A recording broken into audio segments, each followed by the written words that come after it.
হলদিয়া সুতাহাট থানার অন্তর্গত জামবেড়া গ্রামে শারদ উৎসব 2025 আয়োজনে জামবেড়া বিদ্যাসাগর ইউথ ক্লাব 12তম বর্ষ। আজ মহানবমী। এই মহানবমীর পূর্ণলগ্নে শুরু হয়েছিল দেবী কুমারী পুজো। এই কুমারী পুজো কেন হয় সেটাই পণ্ডিত অরবিন্দ চক্রবর্তী ব্যাখ্যা করে বোঝালেন। দেখার জন্য গ্রামের বহু মানুষের সমাগম, ভিড়। এটাই তুলে ধরছি আমরা আমাদের ইউনিক টাইমস নিউজের পর্দায়। মহানবমীর কুমারী পুজো, এই কুমারী পুজোটা কেন হয়? কুমারী পূজার স্বামী বিবেকানন্দ প্রথমেই কুমারী পূজার ব্যবস্থা করেছিলেন।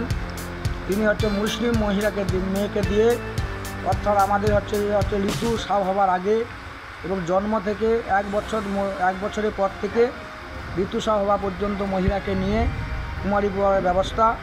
এই দুর্গা পূজার সবার আগে খবর পেতে চ্যানেলটি অবশ্যই ফলো করুন। আচ্ছা, আপনি এখানে কত বছর ধরে পুজো করছেন? আমি এখানে 12 বছর ধরে পুজো করছি। আপনার নাম? অরবিন্দ চক্রবর্তী, গ্রাম গোবিন্দপুর, সুতাহাটা থানা অন্তর্গত, চৈতন্যপুর অঞ্চলে। ঠিক আছে, ধন্যবাদ।